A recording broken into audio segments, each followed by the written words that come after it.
My taste in music has diversified over the course of my life.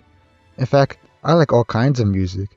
People like me are what are known as music omnivores. I'm not sure how common music omnivores are, but my best guess, they are a rarity. Most people I know only listen to one or two genres of music, which is unfortunate. Guys like this don't know what they are missing out on. Here is a history of how my taste in music developed and became what it is today. It goes all the way back to the start of the new millennium.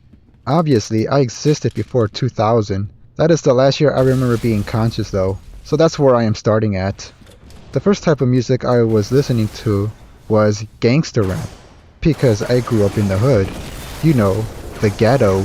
Which was unfortunate because little kids should not be listening to gangster rap. But that was what I was exposed to at the time, and therefore my default. Regardless, I do look back at that music with fondness to this day, and I still listen to a little bit of it every now and then. Some rappers I listened to at that time include Eminem, 50 Cent, Mike Jones, Paul Wall, 3 6 Mafia, Tupac, Biggie Smalls, Snoop Dogg, the Wu-Tang Clan, Bone Thugs-n-Harmony, NWA, and SPM. And SPM was the number one in my opinion. Second to gangsta rap, I was very into video game soundtracks, especially from the Halo games. So much so that when Halo 3 came out on the 360, I did not use the listen to your music while you game feature. If you guys remember, the 360 had a feature that allowed you to play any song downloaded into the console, usually by inserting a CD into the console. This was back when CDs were a common medium for music. Remember when people listened to music through CDs? Pepper Ridge Farm remembers. And if I wasn't listening to music through CDs, I listened to it through the radio, like a car radio, or the boombox radio I plugged into the kitchen outlet. Let me tell you, listening to music on the radio was a disaster. It was a lot of, this song sucks, change the station, this song sucks, change the station, rinse and repeat. I also listened to music on TV. In those days, I watched music video countdown shows on BET, MTV, and VH1. BET had 106 & Park on the weekdays. I think MTV had a top 10 or top 20 countdown show, or was it VH1? I don't remember. I do remember seeing the following music videos regularly. One of them is You Don't Know by Eminem, 50 Cent, and two other rappers. The other was Love Like Winter by AFI, Where'd You Go by Fort Minor, and Fergalicious by Fergie. My last method for listening to music at the time was loading songs onto my PSP, so that's how I listened to music at the time. Anyways, back to what I was originally talking about. So yeah, I listened to a lot of my favorite songs on the 360 while playing games. However, when Halo 3 came out, I got a message on my screen that said something like, "Hey, your music is playing. We suggest you turn it off." Because apparently Bungie did not want me listening to my own music instead of Halo 3's soundtrack while I played the campaign. I thought it was a pretty cheeky and funny message, but I did what I was suggested and turned off my music for the game. And Halo 3's soundtrack was pretty good. Around the late 2000s is when my taste in music started to diversify.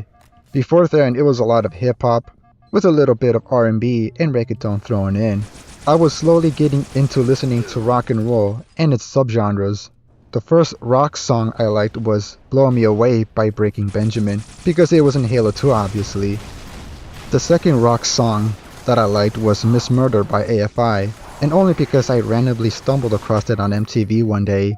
And my third favorite rock song was Move Along by the All American Rejects.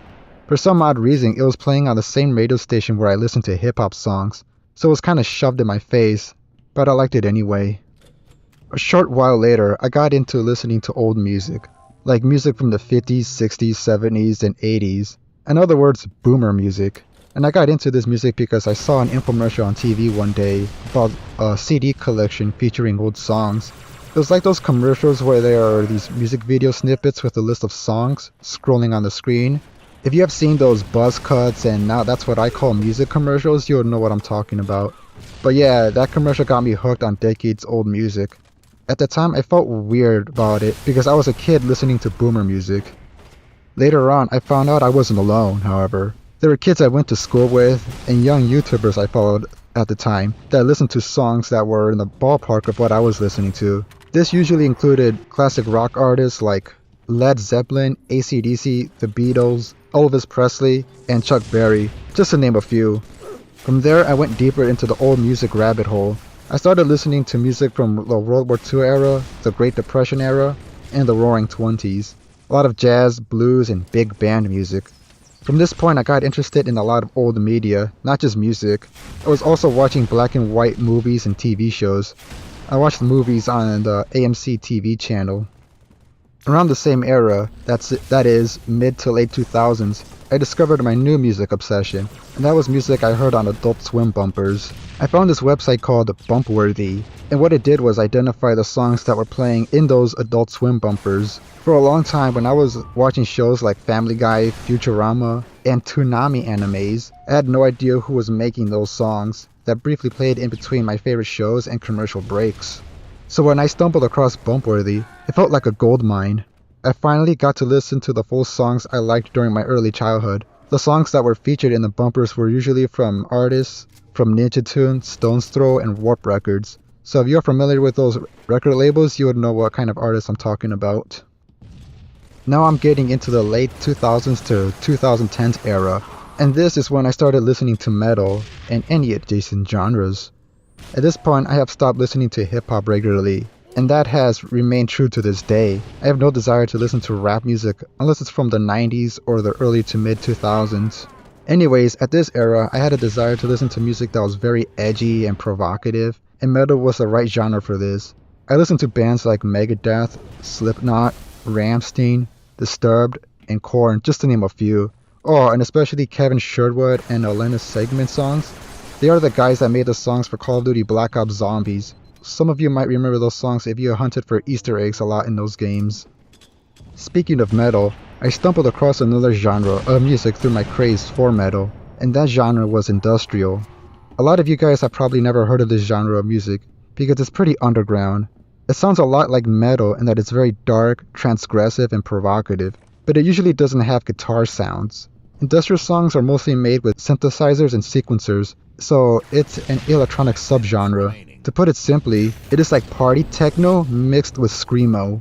Vocals in this genre are usually muffled and distorted, otherwise the vocals would overpower the instrumentals. But it still sounds good. If you want some examples of artists that make songs in this genre, I recommend artists from Metropolis Records and Out of Line Music. My obsession with this genre lasted from the early to mid 2010s. Around this time, I got into a lot of indie pop, indie folk, and alt pop music. This is in sharp contrast to a lot of the metal and industrial music I was listening to at the time. This is the type of music that was a lot softer and very vanilla. Like, metal would be the kind of music I would listen to if I were with the boys, and indie pop would be the kind of music I would listen to if I were around girls and old people. Indie pop and its adjacent genres is different from mainstream billboard pop music in that it is very sanitized and safe for work, but it does so in a way that is not boring or dry. The first time I got into this genre was when I stumbled across Blue Monday by Flunk on YouTube, and I was clicking on music videos from the Suggestions tab. This was back when the Suggestions tab actually recommended videos based on the video you were currently watching, and so I kept clicking on the recommended videos. What really caught my attention and enthusiasm were the video thumbnails. They were usually the album covers for the songs, or some stock image or art piece while the song was playing in the background. Some examples of what I listened to include bands like The Narrative, The 100 in a Hands, and The School of Seven Bells. Fast forward a couple of years into the 2010s, and that's when I discovered dubstep. It was actually a very big and growing genre at the time. I liked dubstep because it sounded pretty new, novel, and different from what I normally listened to, but most importantly because it was transgressive.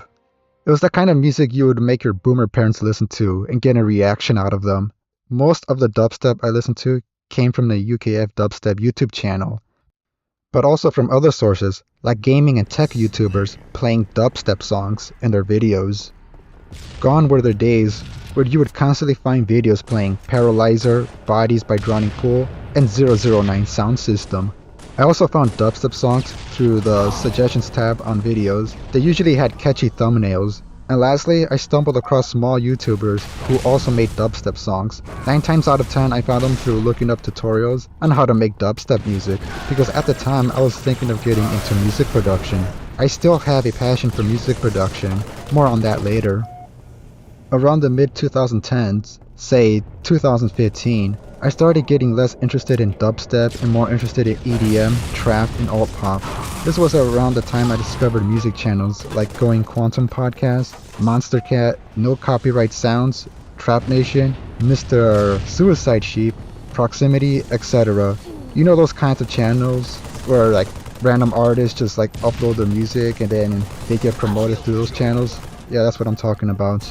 And that comprised most of the music I listened to in the 2010s. At that point, I didn't pay much attention to Billboard music anymore. Fast forward to 2020 and beyond, there wasn't really any new music genres or artists that I was listening to, just the same things I was listening to in the past decade. Music hasn't really changed much from that time period. In fact, a lot of new music coming out today sounds exactly the same as music that came out years ago.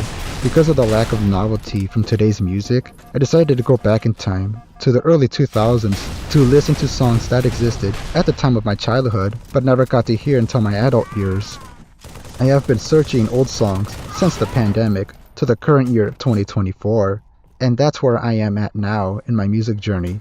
If you guys want to know what kind of music I have been discovering and listening to lately, I have a playlist on my channel called Oldest Music Videos on YouTube. These were music videos uploaded to YouTube by random people around 2005 and 2006. For reference, look up Me at the Zoo on YouTube and look at the upload date. That's how old these music videos are. And there you have it. Now you know how my taste in music evolved over the course of my life, from my childhood to my teenage years to adulthood. I hope you guys look up the music I discussed in this video and broaden your musical taste. There are a lot of good songs out there if you have an open mind and a lot of free time to be terminally online.